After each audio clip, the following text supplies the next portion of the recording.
research.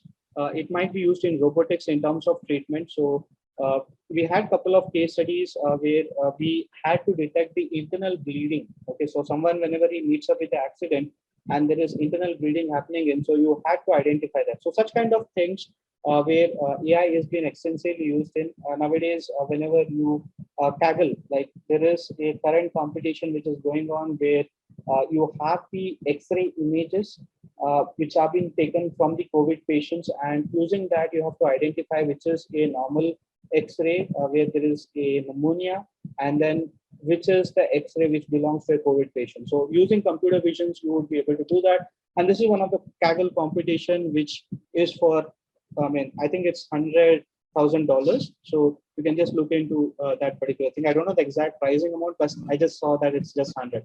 So such kind of things can be developed. So to be very specific in terms of layman words, whenever you talk about machine learning, what does that mean? So for example, you might have what is called as Amazon or Flipkart app installed into your mobile phones. So whenever you log in into that particular app, you might have purchased you might have purchased a new iPhone. So whenever you purchase a new iPhone, what does that app suggest? App suggests you the back cover. It would suggest the tempered glass to it, right? It would suggest the headphones to it. Basically, iPhone doesn't come up with the headphones. So it would suggest all those. Basically, what's happening there is that there is a recommender system. So customer who had bought this item also bought this. So it would point out. So it starts recommending. So because of this, Amazon or Flipkart, they had huge what is called as revenue in terms of the recommender system which is out there. Or whenever you might have used Netflix. So whenever you log in into Netflix, previously you might have watched some movies. Based on that, it starts recommending. Or I would have watched some movies, and then my genomes would be same in terms of what someone else would be watching, and so he would also get the similar recommendations from the recommender system which is out there in terms of Netflix, or it might be in terms of Amazon, it might be in terms of Flipkart, right? So such kind of things have been out there. So as far as machine learning is concerned, basically you would be performing the training, and then based on the corresponding training, you would be able to predict. So whenever you talk about machine learning, it is basically a subfield of computer science that allows computers the ability to learn without being explicitly programmed. So as far as machine learning is concerned, there is a data set, and based on that corresponding data set, it would be able to perform that corresponding task. Okay, so how you would be able to develop that? So whenever you talk about machine learning, so it's one line of statement we generally given. So machine learning uses data, and then using the data, it produces a program. What does it do is that it performs a specific task. Now, what does that mean is that whenever I was using MATLAB in 2007 during my engineering final year project, so we used to use it for handwriting classification, where the brightness is this much, you classify as this. If the intensity is this much, you classify it as a mug, hat, or so on. So the same thing, whenever you talk about handwritten program, and then using a combination of computer vision and machine learning, and when you use these two concepts, you would be able to classify that it is a board, mug, or whether it is a hat. So how exactly you would be able to do that? Okay, so that's what we would be discussing. So whenever you talk about machine learning is basically classified as supervised learning. And then again, if you take it further, you would be able to classify it as unsupervised learning. So under supervised, you would be having both input and output. That's one thing which you have to remember. Okay, so machine learning is classified into two types. One is called as supervised and unsupervised. So unsupervised, I generally give an example to my students also who are doing their PhDs or who are master's students, or it might be our engineering students, is professor comes to the class and then he teaches you new concepts. Okay, that is where you would be talking it or mentioning it in terms of supervised learning. So under supervised, there are another two classifications. When there is categorical data, right, you have to classify wine as red wine, white wine. Okay, so that time it comes under classification. Flower of different categories comes under classification. If it is numerical values like stock prediction, tomorrow's temperature, right, that comes under regression. Unsupervised means what? There are a set of features, and using those set of features, you would be grouping them together. Okay, a group of one cluster, group of one cluster, group of one cluster. Hence, it is called as clustering. Okay, so this is where you would be seeing people working on different algorithms, which we call it as support vector machines, discriminant analysis, naive Bayesian, or it might be linear regression models, GBRs, or decision trees. So like that, there are different machine learning algorithms which are out there.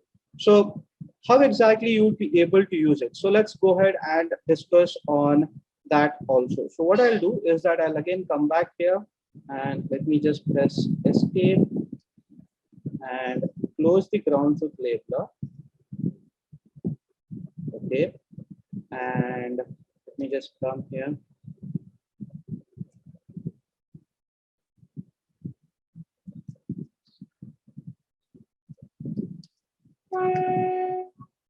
So I'm using a command called as Fisher table, read table, Fisher iris.csv. Okay, so this is the content which I'll be generally using it.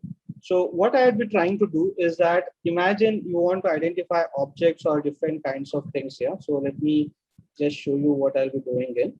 Give me 1 second. So you can just see there are 3 set of flower data. Okay, so the 3 set of flower data which I'll be loading in is called as Setosa, versicolor, and virginica. So these are the 3 set of flowers which I'll be loading in. And then what we have done is that you would be getting a data set where you will be having the sepal length, sepal width, petal length, and petal width of these flowers. That means each and every flower was plucked, and its sepal length and sepal width, petal length and petal width was measured, and it was saved in one file format. Getting it? So you go to any garden, there are different roses. You pluck those roses, measure the sepal length and sepal width, put it in an Excel sheet, and then you apply machine learning on it. Based on that, it has to tell you what is that loaded data set belonging to, whether it is Setosa, versicolor, and virginica. So how exactly you do that? And I showed you the different names of machine learning algorithms. How to do that is also I'll be just showing you. So the first command I would be typing is Fisher table is equal to read table Fisher iris.csv, and then when I press enter, you can see that it's busy here. What does that mean? Is that it is actually loading the data. So you can see this is the data. I had not put a semicolon so that you would be able to see the data. So this is basically having inputs. So these are the set of inputs. So I have sepal length, sepal width, petal length, and petal width. So if this is the set of value, it is belonging to Setosa. So like that, you have 3 set of flowers: Setosa, versicolor, and virginica, right? So this set of flowers are being loaded, and you can just see that there is this what is called as Fisher table. That's the variable which you have created, which stores the data of those flowers. I go into the app section here, and then under the app section, I just click on the drop down, and then you can see that that's the first app which I'll be using in, which we call it as the Classify Learner app, where since it has both input as well as output, right? So using that, I have to build a model. So in future, when I pass a new set of data with sepal length, sepal width, petal length, and petal width, it should tell me which category of flower it belongs to. Now I have loaded this, and let me tell you, MATLAB, I think your college would be already having a licensed version. You can use it, or after the session, we can discuss on how exactly to get the software also. That also I can help you out. Now, once this is being done, parallelly note these steps also. Once this is being done, I can just go into the session. It says from workspace. So already the data is in my workspace. I can just click on workspace here. You can just see that it has extracted that. And then I'll keep the cross validation to somewhere around 10 folds to reduce the overfitting condition, since there are multiple data here. And then I don't want any holdout in it. And then I can just go ahead and click on start session. Now, you might have studied concepts like RTOS, multiple processing, right? Multiple threading, right? So such kind of things you might have studied, but I'll be showing you a demo on it. So my laptop is an i5 processor, okay, and it is having an SSD. Now, whenever you are turning on MATLAB, all the 5 or all the 6 processors would not be used for that application. So I have an option where I can just say train. So as soon as I click on train, you can just see it is starting on the parallel pool. So if there are 6 processors, you can actually allocate 6 processors to it. In my case, I've allocated it with 2 cores. So it is starting 2 cores so that it can perform or it can process and train the model at a faster rate. So what is happening is you see that this is the data set. Okay, so let this be here. Let me just minimize this. I'm sorry. So this is the data set, which is very large, right? So what, as soon as you said on something called as train, what it do is that it divided the data into 70 and 30. Okay, you might have seen children when they are very small, they tend to sit beside their grandpa or grandma or their parents, and then they have seen frog for the first time. They'll have a tendency, what is that? So grandpa would say it is a frog. Similarly, he sees a crow for the first time. He asks, what is that? It's a crow. So similarly, machines also have to be trained. Okay, so if you have a large amount of data, you divide that data as training and testing. So 70% is being used for training, and then remaining 30% is used for testing. Now you can see that if I click on this drop down, whatever machine learning algorithms which I just showed you from the point of students, this is not from the point of researchers. So researchers can do handwritten coding where validation, all those F-score values, all those things can be come up. Here you can calculate it, but in terms of the confusion matrix, this is from the point of students, where you can just go ahead and you know the theoretical aspects of what does SVM does or what does decision tree does. You can just go ahead and select on any machine learning algorithm of your choice. If you select all, it would select different machine learning algorithms from here. All the machine learning. It would take a lot of time. So I'll select one more machine learning algorithm for, I can just say KNN. I'll just say medium KNN, and then it would train, and then it would give me the accuracy. Okay, so you can just see I've selected that. I click on train, my parallel pool is on, so you can just see using KNN, I'm getting a better accuracy. So what does this accuracy mean all about? So you can see this is the scatter plot. In the scatter plot, whatever is represented in blue color is nothing but setosa. Whatever is coming in red is nothing but versicolor, and whatever is in yellow is the set of flower which you are trying to classify. If I go into the confusion matrix also, when I go ahead and click on confusion matrix, so this is with respect to the number of observations. Okay, so this is your true class and this is your predicted class. Okay, what does that mean is true class is that it is an apple. Okay, predicted class is that it got predicted as an apple or whether it got predicted as an orange, right? So that is called as predicted class. So true class is that it was a setosa. That means the flower belonged to setosa. It got classified as setosa. There are 50 samples. Setosa got classified as versicolor. There is 0. Setosa got classified as another. It is 0. Versicolor got classified as setosa. It is 0. Versicolor got classified as versicolor. That is 48. Versicolor got classified as some other flower. It is 2. That means this is the error which it got. Similarly, this flower got classified as versicolor. It is somewhere around 5. Right? So whatever is along the diagonal, this is the correct classification which is happening.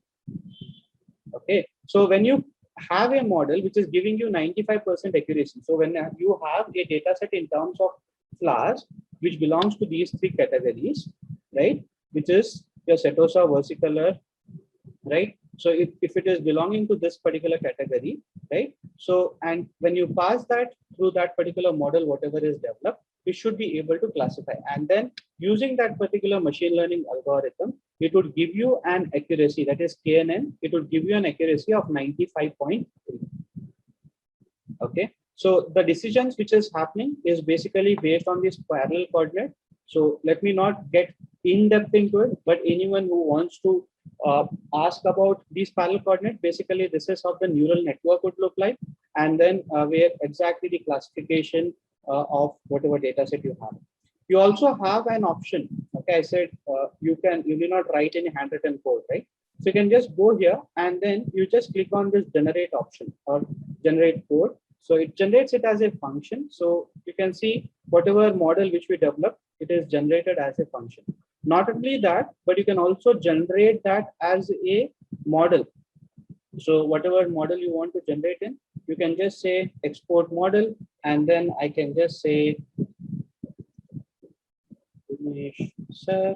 So that would get saved in the name of Dinesh sir. So you would be able to see that. Yeah. So when I press enter, so this is the model which can be used to classify class.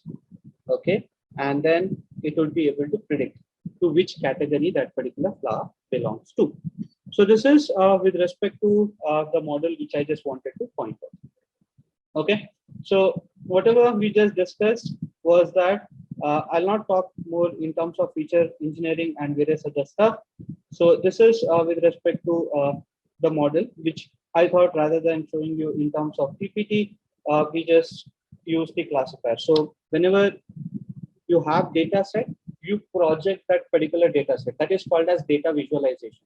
And then once you have visualized the data, what you do is that as soon as you apply machine learning, it is classified into different categories, like whether it is Setosa, whether it is versicolor, and so on. So that is where machine learning is generally used. And I hope I've given you an ample model. So it can be used in terms of sensors, where you can go ahead and select all. So when you go ahead and select all, it would perform training of all the machine learning models for you, and then it would give you different accuracy. Okay, so I've just shown you with two, right?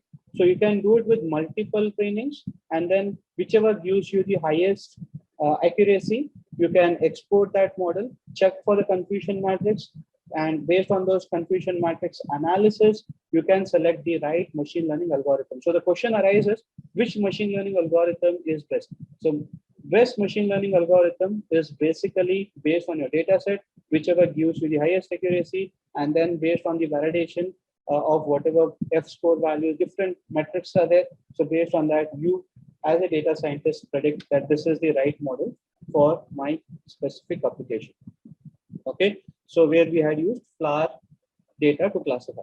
Now, whenever we generally use different kinds of hardwares in our internships, like we conduct it across the states, we have boards like Raspberry Pi, Jetson Nano. This is Google. Google is also coming up with a TPU. And let me tell you, this Jetson Nano, okay, is faster because your normal laptop is having 4 cores. This 12,500 board, which can be used as a computer using a screen and a mouse and then a keypad. Okay, you can see that Linux running on it. It costs you just 12.5. This is a TPU which is from Google Cora, and then this is your ping. So whatever Jupyter Notebook programs are there can be directly deployed on this FPGA. So whatever AI applications are there, we were able to deploy on this. So Pandas, NumPy, scikit-learn, you would be able to deploy on these particular hardware, right? So I'll not show you this half. Okay, so let us go ahead, and I hope you are able to hear the. You can see that it is able to take phone calls, turns on lights.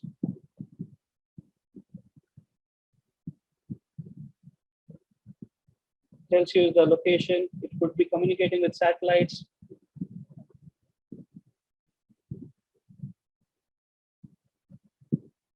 You would be able to have recommender systems in it.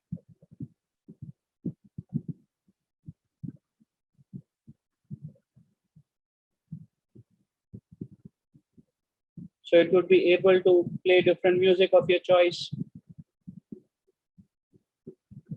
You'd be able to set timers in terms of ordering a order from Swiggy, right? It would tell you the pH value, the oximeter values in terms of your content. So all such kind of things can be done on real time.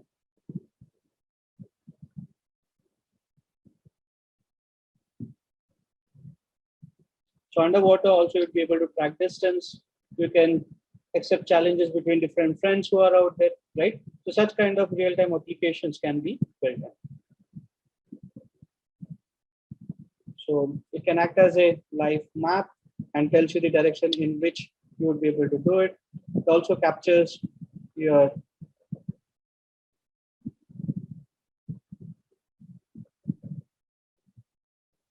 it captures the ECG values and tells a different value associated to any human being who is having it. So such kind of application. So we would be building it in a couple of minutes. So let me just go directly here.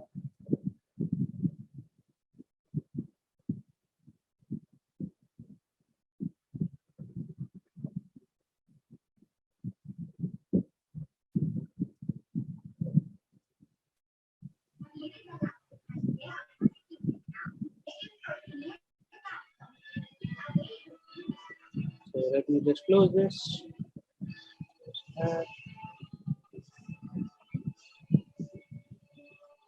Right. So I had mentioned like we would be talking about something called as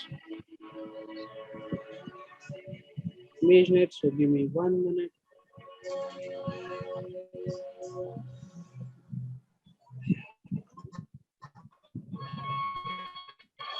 Right. I request the participants to be on the mute mode. Request. Yeah. So you can just see that I'll just clear everything here. So I'll just say CLC, clear all. So you can just see that it's taking a couple of minutes to clear my workspace here. So what I'm doing here is that I'm saying that I'm passing a variable called as camera, and then I've connected a webcam. Okay. So once that is being done, I'm taking pictures, that is live snapshots. Okay. That means it is taking a while loop. It's saying that it's true. That means the camera is on. Continuously, that camera would start picking up photos. Okay, so it is saving inside it called as a variable called as picture.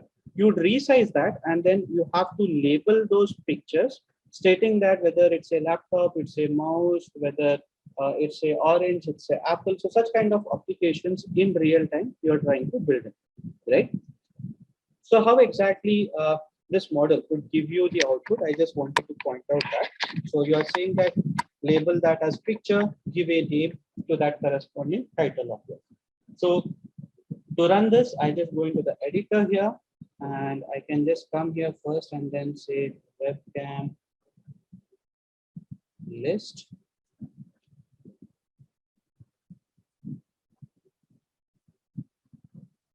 I'm sorry, just type webcam list. So it would tell me which are the cameras which have been connected to my laptop. So you can just see that there is a webcam C170, and then there is an integrated webcam. There are two cameras, which is one camera is with respect to my laptop, and the other is the USB Logitech camera which I have connected, which is a webcam C170. Okay, so let me just go ahead and run this program. I think it's giving me some error. Just give it as webcam 2.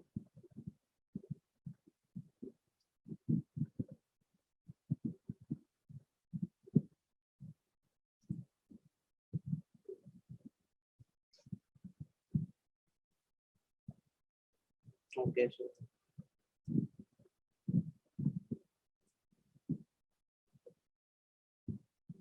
I think I had not passed the variable, and then net is equal to, I can just say LX net. Now let me just run this. So I think this is what I just wanted to point out. Yeah. So you can just see it's telling you that it's a desktop. It's a monitor. Great. Let me just place saying that it's a mouse, because what is happening is you can just see it's telling it's a keyboard, right? Let me just maximize this. So we have just written 5 to 6 lines of code. You can see it's telling that it's a laptop. Let me just try out with Apple here. No, it's telling pomegranate, buckeye. Okay. Okay. So it's saying that orange, right? So you can see it's able to identify orange. So certain things, whichever data it was trained with, it will be able to. It also says that it's a ping pong ball. Okay, great. Let me just try out with a class. Let's see what is able to saying. Okay, so this comes. Okay, you just right. So you can see that it is able to identify these things on real-time scenario, right? So such kind of things can be identified, okay, on real-time scenario also, okay. So let me just minimize this, right? So such kind of things, you would be able to do that. I'll come to this in a while. So let me just minimize this. So this is where in the first part, what you generally did was that you actually used machine learning concepts to identify things. But with AlexNet, basically it's a deep neural network which was loaded, and then based on that particular deep neural network, we were able to classify things. Now, as far as deep learning is concerned, what does that mean? It's basically a type of machine learning in which the model learns to perform classification tasks, right, in terms of directly from images, text, or sound. And then whenever you talk about deep learning, it's basically implemented using what is called as neural network. And the term deep refers to what is called as the number of layers which is out there in the network. So what happens when I said net is equal to LXNet? What happened was it had a convolutional neural network which was capturing the features where you had the ReLU pooling layers out there which used to capture the features, and then you had classification layers where you had the flattened and fully connected layer and the softmax layer which was able to perform the classification, like whether it was a cake, whether it was a hot dog, or so on. So what we did was that we loaded AlexNet, and then if you want to classify image, you can just say I am read peacock.jpg, and then you can resize the image, because whenever AlexNet was trained, it was trained using what is called as the images, which were in the file format of 227 cross 227. And then when you talk about deep learning, it is very versatile. It can be used in terms of identification of images, in terms of time forecasting, in terms of deep learning classifiers, speech recognition. It can be used in vehicle identification, in terms of what kind of spectral analysis, semantic segmentation you want to do, right? In terms of sequence iteration, or it might be in terms of various image resolution classification of models where you're trying to classify a dog and cat data set. So such kind of things can be done. So whenever you have images, and then when you perform training, so it will be passed through different layers, which we call it as the convolution layers, where you can see that there are convolution, ReLU, and pooling layers, and these would be actually determining the layered weights which would be performed on the training data. So when you perform this convolution, what would happen is this is how the image would be visualized in each and every epoch. So epoch 3, epoch 4, epoch 5. You can just see that at every epoch, it is able to extract features from the image, and this is how the image would be visualized by a computer. Okay, so I had ran this algorithm on my computer and then have recorded this, and then I'm putting it here. So once it is being trained, it would be telling you whether it is a data set. Now, everyone who is listening, this is the way I would be counting. So out of 92, how many are listening to me? So I have shown you one image in my PPT now. So please mention the name of the animal which has been shown here. So this is the animal, and I want you to name this particular animal. So when you talk about, most of you would have identified it as fox, but in first epoch, your AlexNet was able to tell that it was an Arctic fox. Okay, so Arctic fox, it was able to tell within the first epoch, and this is how the learned features of the network would look like. The second one, anyway, what is this? So please type your answers in the chat. So you can see that this is,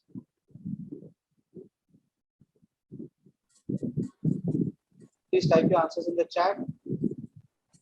You can see for the first time, we have given different answers there.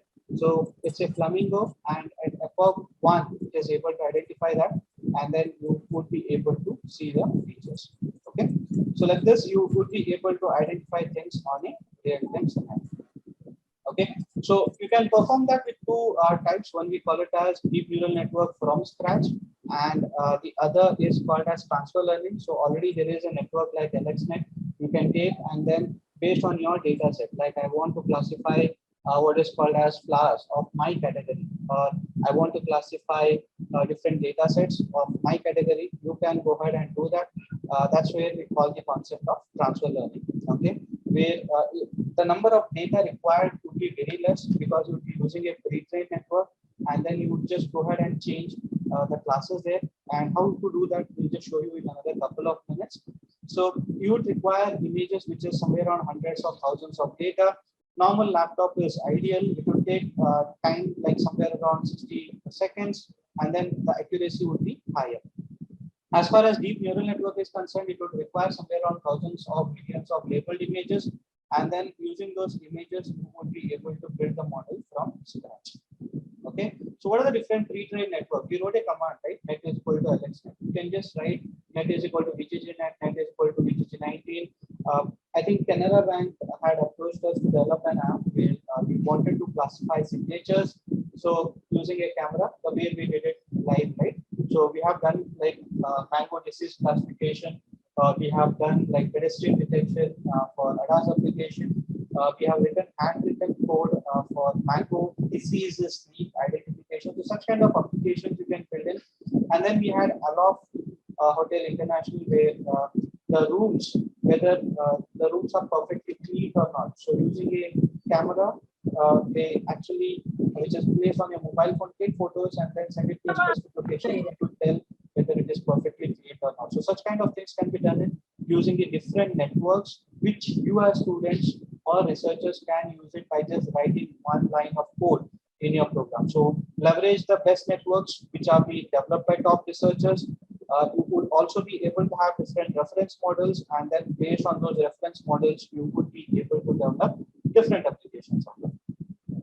So whenever you talk about transfer learning, you would be having a pre-trained network. You would replace the final layers and then train the network, and then you would be able to predict. And then based on the prediction, you would be able to tell what kind of model you would be able to use it. So load the network, replace the 23rd layer if it is LXNet. Google Net has 144, so you go ahead and change those fewer layers in there, retrain it with a new data set, and then based on that, you'll be able to classify that. Okay, so what you can see here is that whatever flow which I just said, if you show it in terms of a live video, it would be really great. So you can see that you have different set of food here, right? So you have salad, you have French fries, burger, pizza, and sushi. Now you want to classify this on a real-time scenario. So how you would be able to do it?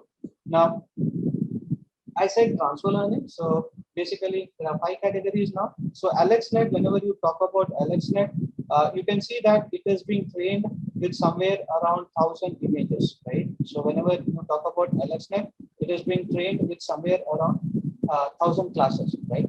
So in our case, it is just somewhere around 5. So using this corresponding set of images, like you take a camera and then you have performed transfer learning on it, and then it should be able to identify, because when AlexNet was trained, they might have not trained it with French fries, or they might have not trained with the hot dog, or they might have not trained it with sushi. So this is your new data set. So you can see that it's the same code, but here instead of load net is equal to LXNet, they have used the command load net seafood dot match. So the same command can be used, and only somewhere around 14 to 15 lines of code can be used in to develop applications like this. And then you can come up with your own apps where you want to identify theft, or it might be different scenarios of your requirement, right? So as far as training changes is concerned, you should have your own databases. You would load the network. If you say net.layers, it would show you the number of layers in whatever network. So if you had loaded net is equal to LXNet, it would show you 25 layers. Google Net, it would show you 144. BGG Net, it would show you somewhere around 75. So like that, there are different layers which are out there. So in that layers, you would change the classification layer, stating that you would be changing it to somewhere around 5 classes, and then you would perform training. So once the model is ready, save that as a MAT file, use a camera, and then run the model, you would be able to classify, and then you can also deploy it on hardware. Okay, so do we have 10 minutes so that I can show you one more demo? Are you guys interested in Sure, it? we can continue, sir. No issue. Please continue, sir. Yes.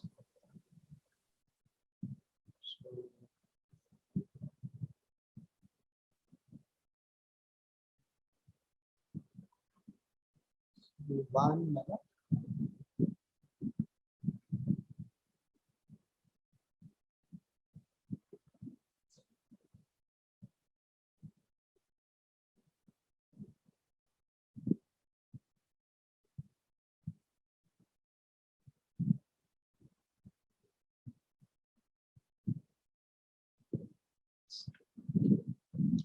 So we all have mobile phones, right? So this is where we have something called as raw sensor data. So whenever I talk about any mobile phone, on the mobile phone, you can have app called as MATLAB mobile app. And on that particular MATLAB mobile app, you would be able to actually uh, capture the data of accelerometer, gyroscope. So using MATLAB only, I can tell you, like if I have a mobile phone and then you install MATLAB mobile, if you give me that data, like in terms of a test raw data set, I can tell you like in which location from last 30 days you have traveled on project that on the Google map also, right? So in this case, what we are trying to do is that we have seen a what is called as a video of Apple phone, right? So on the Apple phone, if you're trying to develop an Fitband, where using the mobile phone sensor data, we are trying to identify how many steps, okay, you have taken. You are trying to also identify whether the mobile phone was with the person, you are standing, sitting, walking, moving. So using the sensor data, your machine learning algorithm, or you have to develop a model which has to predict it. I hope you are able to understand. So our intention is that we would be taking sensor data from smartphones, and then you would be predicting whether the person is sitting, standing, walking, moving, right? So that is what we are trying to predict here. So for that, we are using the accelerometer and the gyroscope data. So if you install MATLAB mobile, you will be able to see the accelerometer and the gyroscope data, right? So before running, let me just clear the data set here, right? And once this is being done, let me just go ahead and click here, run. Yeah, so I'll just, so this is where I'm loading the raw sensor data, which is generally used here. So this is the MATLAB data which I'm loading here.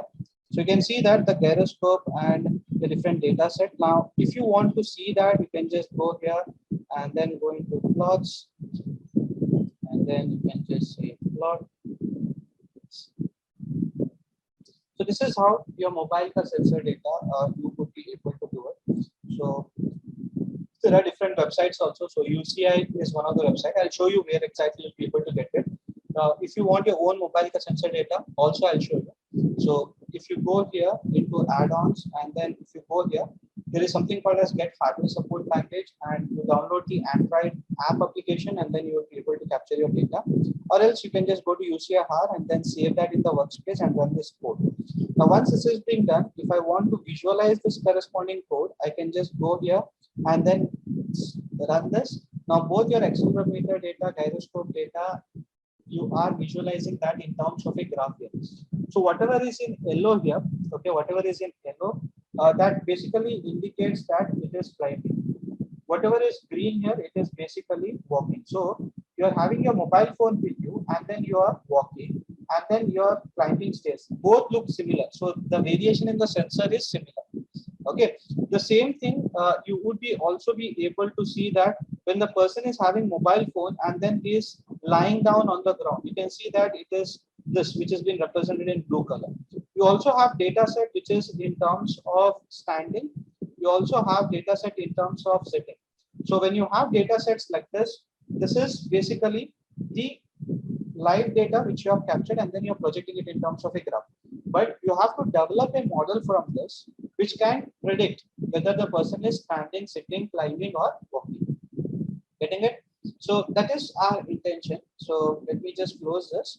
And then once this is being done, what we do is that we take the mean of that, and then standard deviation. Followed by that, if there is any missing data, especially whenever you are capturing that amount of data. So 2.5 second ka data would have somewhere around 7,000 data points in it. Okay, so if you go to this website UCI, you can just see that UCI hard data file. You would be able to see this is just 2.57 seconds ka data, which is having large amount of data set in it. Okay, now if I just show you one data, you can see that it is this large, right? So it is very large, right? Which is having somewhere around 7,352 data points in it. Okay, now once this is being done, what we do is that we would be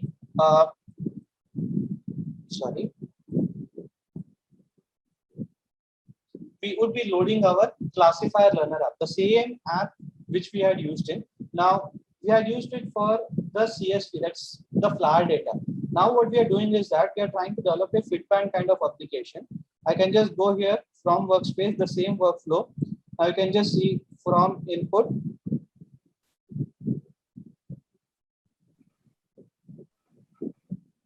You can just go here and then you can just see human activity data. You can see all the data. It would take a couple of minutes to load because it's very huge data here. And then once this has been done, you can just see the other is category. So these are your inputs and activities, basically an output. So you can just see it automatically takes care of it. And then you can just go ahead and say start session. So when you say start session, what it generally does is that it starts loading the data. Now, whatever is in blue, it's saying that it's lying. Whatever is in red, it's sitting, climbing. But we are yet to apply machine learning model here. So I can just say, go ahead and apply naive Bayesian. So I'll just say all naive Bayesian models and click on train. So once I say train, what it will be basically doing is that it would perform the training. So naive Bayesian, you can see that it is just 68%. It is Gaussian naive Bayesian, it is somewhere around 68%. This is 78. So let me also try with optimized tree. Train.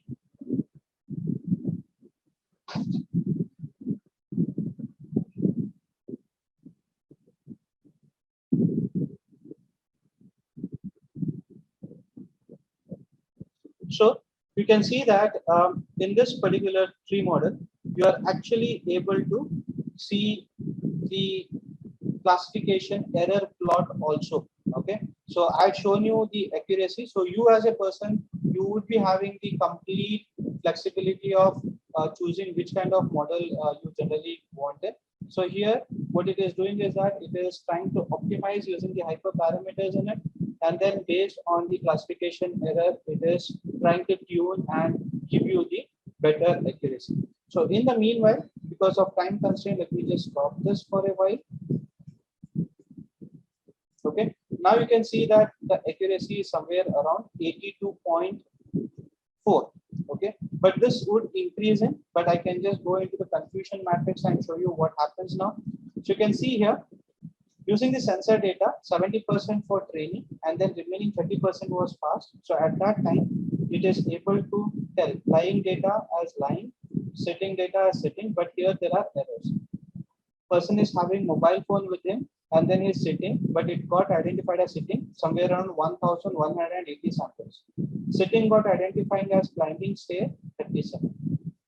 Mobile is with the person, he's sitting, but got identified as standing, 51 samples. It's common, right? The person would be having mobile phone in his pocket, might be sitting, but that got identified as standing. Right? So you as a designer have to reduce these errors. Okay, and these errors would reduce based on the machine learning algorithm which you select in, and then you can export that and then put it to hardware of your choice, and then you'll be able to work with it. Okay, so I hope you remember you will be able to export the model, generate code for it. You just click on that, it will be able to generate the code for you, and then you will be able to use that on the new sensor data of your choice. Easy. Yeah. So that's it from my side, and I thank Dinesh sir, we were colleagues, yeah, agreed. But as a student, thank you for providing me this opportunity, sir. And yeah, uh, thank you, Shuma ma'am, and the entire team for providing me this opportunity. These are my contact details, and that's my LinkedIn profile. If there are any queries or anything which you're working in specific, you can reach out to me at this mail ID, and that's the phone number which is on there. Okay? So thank you for your patience hearing, and hopefully, I hope you have understood something out of it. If there are any queries, we would be happy to help you in those aspects also. So that's it from my side. Thank you, sir. Thank you, sir. That was really a nice, interesting session, which will be very useful for our students. So, any queries? So if Any anyone is- feedback with respect to any questions, you can put it in the chat box. I will be happy to answer them. meantime, Pramod sir, thank you very much for accepting our invitation and delivered a wonderful talk. Definitely, really, it was very much useful. Especially personally, I've learned a lot.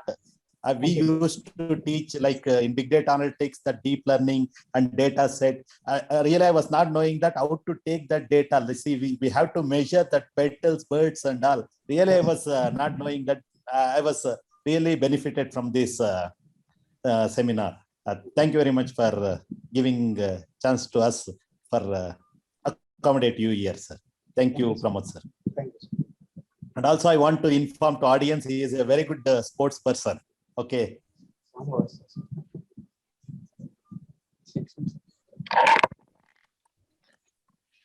Any queries, please?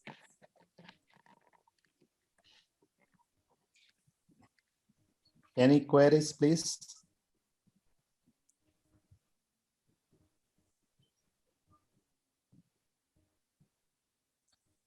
Suma madam, I think no queries. Please conclude. Okay. So there is no queries. I'll just wind up the session. So Pramod sir, thank you so much. So it's a pleasure to have you as a resource person for this webinar. So we are awaiting much more webinars from your side in future.